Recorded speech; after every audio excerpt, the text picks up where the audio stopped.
السلام علیکم دوستو، حاضر ہے نائک محفوظ علی۔ پاکستان آرمی زندہ باد۔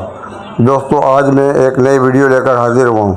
ان لڑکیوں کے لیے جو کسی وجہ سے آرمی میں سروس نہیں کر سکتی ہیں یا گھر سے ان کو اجازت نہیں ملتی ہے، ان کے حالات ان کو اجازت نہیں دیتے ہیں آرمی میں سروس کرنے کی، یہ سروس کر کے اپنا شوق پورا کر سکتی ہیں جو میں آپ کو بتا رہا ہوں، اور ملک اور قوم کی خدمت کر سکتی ہیں۔ یہ محکمہ پاکستان آرمی کا ہی ہے اور اس کو فوجی یونیفارم بھی دی جاتی ہے، وہی فوجی یونیفارم یعنی استعمال کرتا ہے، اور وہی مکمل ٹریننگ دی جاتی ہے جو آرمی رول ریگولیشن کے تحت ہوتی ہے، اور یہ محکمہ کوسٹ گارڈ کہلاتا ہے۔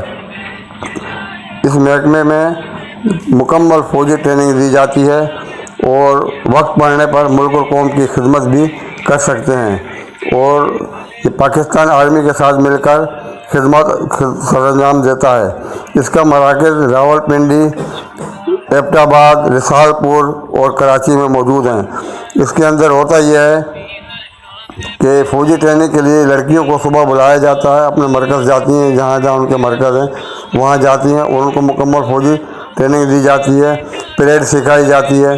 اس کے بعد وہ جب اپنا پیریڈ ہوتا ہے جن کا روزانہ کا یہ ہوتا ہے، جب وہ مکمل کر لیتی ہیں 5 مہینے میں یا 6 مہینے میں یہ کورس مکمل کر لیتی ہیں، پھر وہ اپنے گھر چلی جاتی ہیں، اور جب آرمی کو ضرورت پڑتی ہے اس کو بلایا جاتا ہے اور ان سے پریڈ کرانی ہوتی ہے تو پریڈ کرائی جاتی ہے، یا کوئی بھی فوجی کام ہو، خدمات سر انجام دینی ہو تو وہ ان سے لی جاتی ہیں۔